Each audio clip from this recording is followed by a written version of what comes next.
Greetings and welcome to the Gadget 360 show. Once again, your absolute and total one show to go to get a complete 360 around everything that the world of gadgets and gizmos has to offer. And today we've really again got it all. We'll start off with this HP Spectre X360, one of the best looking laptops ever. In fact, in its previous iterations, I'd actually said this is the best looking laptop ever. It almost again comes up to that. Then we'll move on to a very interesting shootout between the Microsoft Surface Pro X with its keyboard and the iPad Pro with its Magic Keyboard. It's a very, very interesting story. We'll move on to this after that. The Huawei Watch GT2e. Yes, quite a mouthful, but also quite a featureful watch in every which way. And then we'll show you some storage that is big, but really small in form factor. That's the Penco.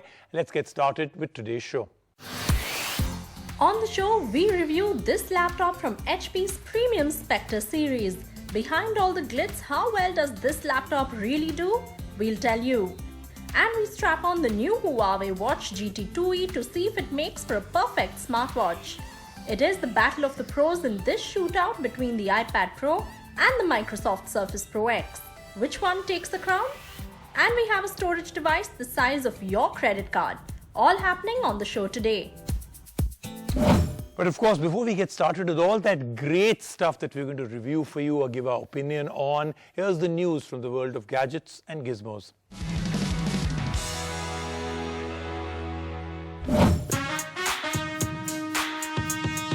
The big tech news this week came from Apple's virtual WWDC event. The company made headlines announcing their move away from Intel chips to their own Apple Silicon for their Mac lineup. These are ARM-based chips that intend to give better performance at lower power consumption. The new Macs with this will ship by the end of this year, and the complete transition, Apple has said, will take up to 2 years. While the big shift to Apple Silicon was the key takeaway, Apple also announced updates to their various operating systems. The new iPad OS improves photo navigation with a side navigation bar. The sidebar will come with many of Apple's own apps. Call notifications will no longer take up the entire screen. It will pop up as a small notification. And there is a new search that will be able to work from anywhere on the iPad, like the desktop version.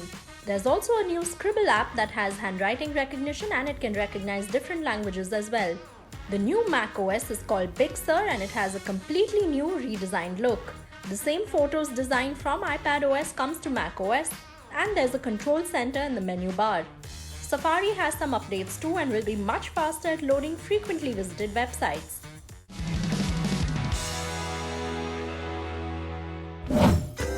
Sony launched their two new TWS earphones in India. The WF-XB700 is aimed at the masses and is priced at 9,990 rupees. These bring Sony's signature extra bass, which in turn enhances the low end of the audio spectrum. Sony promises a battery life of 18 hours in total with these along with the case. There's also the slightly more premium WF-SP800N. This comes with active noise cancellation and 9 hours of battery life on the earbuds alone. It costs 18,990 rupees and has an IP55 waterproof rating. We will review Sony's first TWS earphones on the show very soon.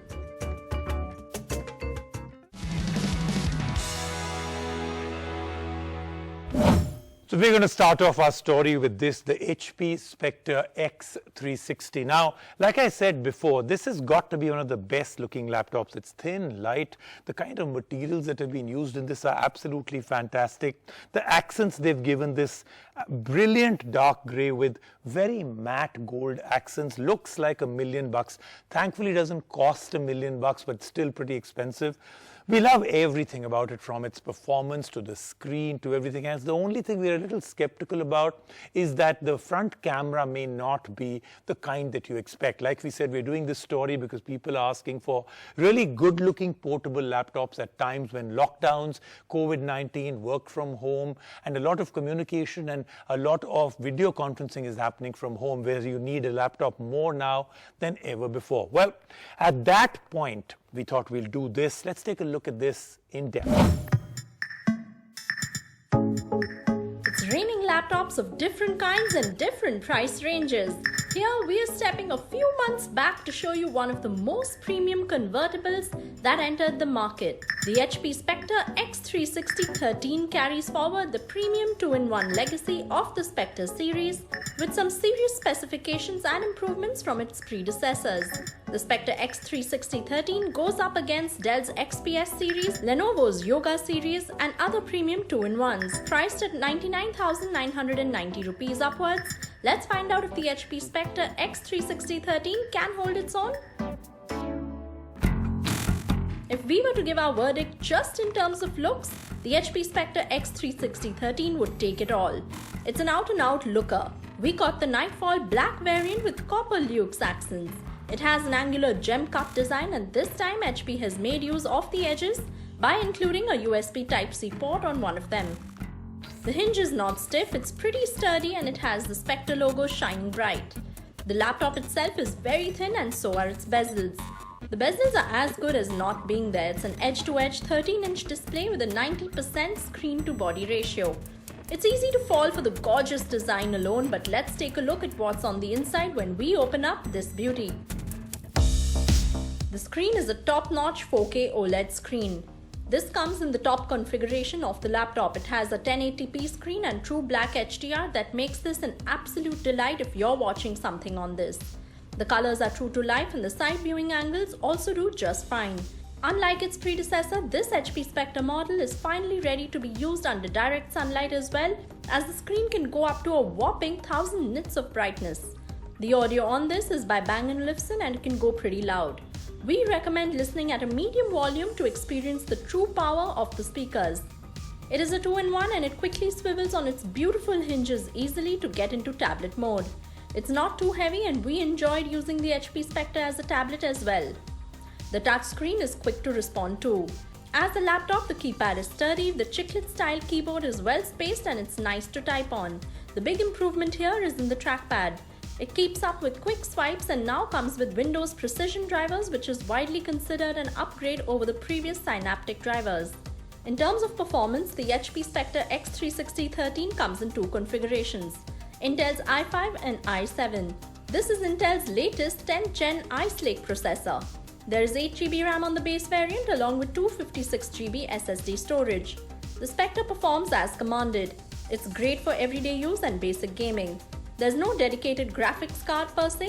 The gaming and video rendering on this will do okay but not go that extra mile. The laptop did heat up a bit when we tried playing light games on this. Wi-Fi 6 on this laptop is blazing fast and there is a 4G LTE variant, which is such a big plus. In terms of connectivity, there's a regular USB Type-A port along with two USB Type-C ports and an audio jack. It runs on Windows 10 Home, but it also packs in some of the Windows 10 bloatware. There are some apps that can easily be offloaded. HP claims 22 hours of battery on the Spectre X360 and we clocked in an impressive 14 hours when we used it with medium brightness and usage. There is HP's fast charge to juice up this machine as well. With thin bezels, you would expect HP has made a compromise on its camera, but that's not the case with the Spectre X360 13. There is a tiny 2mm lens, probably the world's smallest IR webcam. The quality is not great, but there is a kill switch on the side for privacy. In terms of privacy, there's also a mute mic option on the keyboard. We like the quick access to this during our Zoom calls. All in all, the HP Spectre X360 13 is a class apart with its design and functionality. It's amazing how HP has managed to fit in some of these premium specifications in such a compact chassis. It starts at 99,990 rupees for the i5 configuration, and it did well with its battery life for daily use. But this 2-in-1 is prone to overheating and the webcam quality is poor. That said, it gives Dell's XPS 13 a run for its money and is one of the best convertibles out there right now.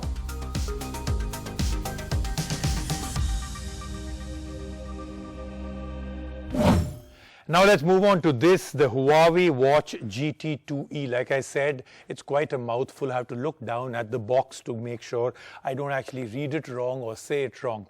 But once you take the watch out, you can see this is brilliance. From a screen that is absolutely stunning. I mean, I can make this look like a conventional automatic watch also. It's got all the kind of features that actually makes you feel like it's a conventional watch. Then it has all the other smart features that you expect. Very, very good looking, great battery life, very, very well priced. Then it's got some additional features also like SPO2, stress management, and a whole lot more.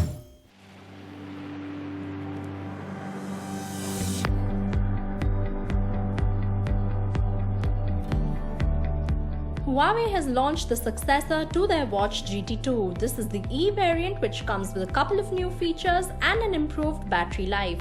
COVID-19 has us all worried about our health, and what better than to strap on a smartwatch that can constantly monitor step count, sleep, and even blood oxygen levels. We strapped on the Huawei Watch GT2e and took it for a spin to see if it's a perfect smartwatch at 11,990 rupees. The price tag on this smartwatch is actually pretty attractive. It's not exorbitant like some of its competition and yet looks pretty sporty. The dial is huge, it is a bulky watch, and yet it looks good sitting on the wrist. It has a breathable fluoro rubber strap and it looks nice and athletic. A big watch also means a large enough screen. There's a 1.39-inch AMOLED colorful display. The display was really good even outdoors. The screen didn't seem too prone to scratches, which is great.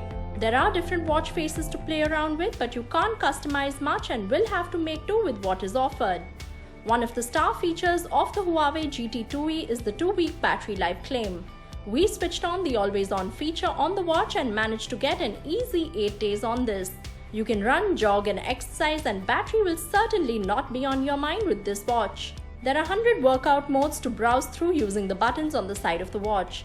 This includes 15 professional workout modes and a categorization between indoor and outdoor activities. The best part is it can detect 6 professional workout modes on its own, so you don't need to spend too much time setting up. Using these modes, the watch will give you route details, pace duration, calories burned, heart rate zones, and altitude details. There's also the standard 24/7 heart rate monitor, improved sleep tracking, and a step count, which we found to be pretty accurate. Huawei has also added the need of the hour, a SPO2 tracker that can keep a check on oxygen saturation levels in your blood. There's also a stress management feature. We like the breathing exercises this watch has built in with good animation. Like GT2, this watch too is powered by the Kirin A1 chip. It is fast and lag-free, and our watch didn't hang even for a second. Calls and notifications pop up on the screen, but you cannot take calls on this watch because there's no speaker and you can't reply to messages either. The Huawei Health app that connects to this watch does really well. It's better off on an Android phone though than iOS that skips out on the stress management feature. Other notifications are nice to see and the charts are easy to read on the app interface. The Huawei Watch GT2e is an excellent fitness tracker at 11,990 rupees. It is priced very well for the features it brings to the table. But viewing this as a smartwatch, we find that there are few features missing, like a speaker and good third-party app support. But the battery life is impressive, and if you have been wanting a watch to track your fitness goals, this will fit the bill with a comfortable price tag. Apple users, we wouldn't recommend the Watch GT2e for you though.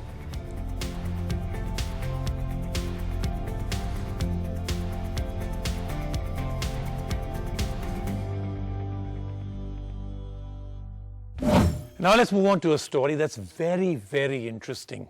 The iPad Pro with its Magic Keyboard has been called the single greatest innovation in taking a tablet and making it into a laptop. But somebody's already been doing it for a while, Microsoft Surface. And when they came out with the Microsoft Surface Pro X, we said this is more or less a laptop. But which one actually is the better tablet turned into a laptop? That's the story and shootout we have. Tablets, laptops, or simply two-in-ones. Call them what you may, but Apple's new iPad Pro and the Microsoft Surface Pro X come head-to-head when it comes to the form factor and their functionality. Both can snap on a keyboard to turn into a laptop, and they're thin, light, and portable tablets on their own. The gaps between the two have been bridged with the iPad Pro that finally makes it a lot closer to a laptop thanks to its Magic Keyboard. And so when put side by side, which one emerges winner? Let's find out.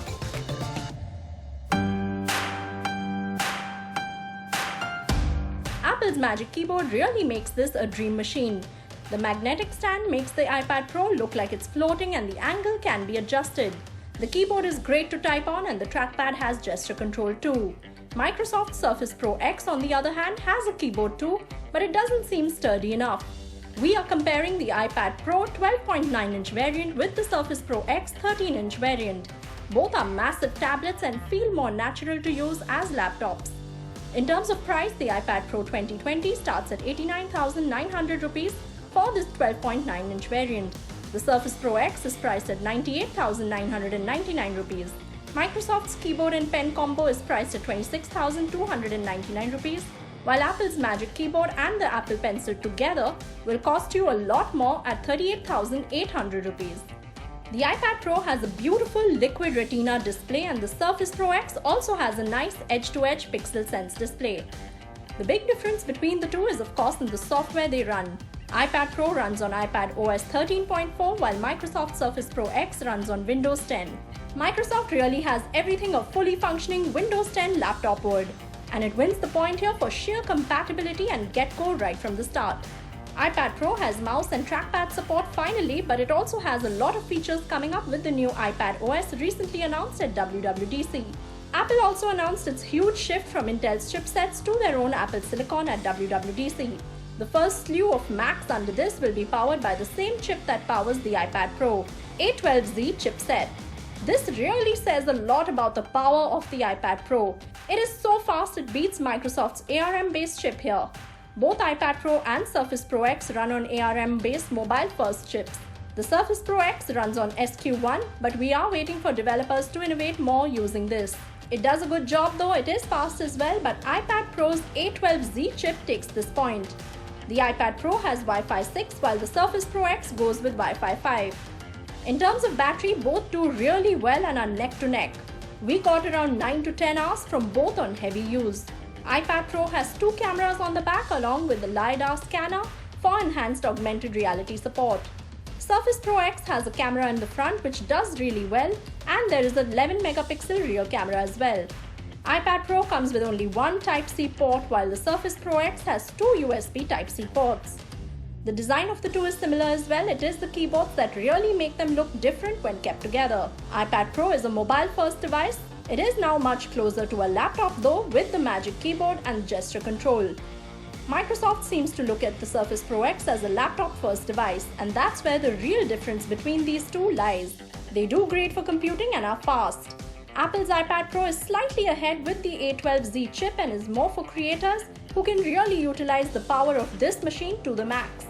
But if you love Windows and want something closer to the standard computing experience, the Surface Pro X will do just well.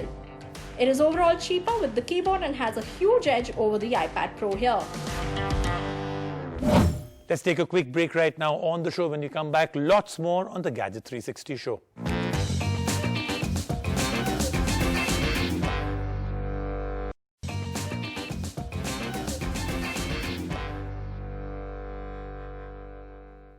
Now let's move on to Penco. And Penco sounds like something small and dainty and something that may be coming in like, almost seems like a pastry somewhere, right? Well, it's not a pastry, but it is small, but it's not dainty at all.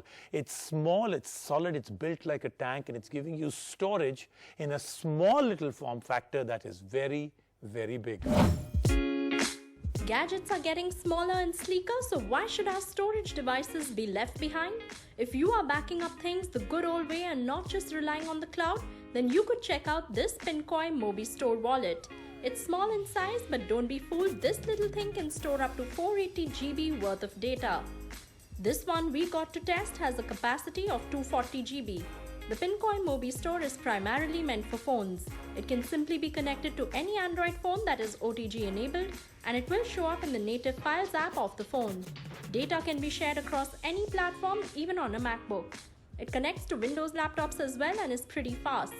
This is a SSD storage device which makes this snappy for data transfer.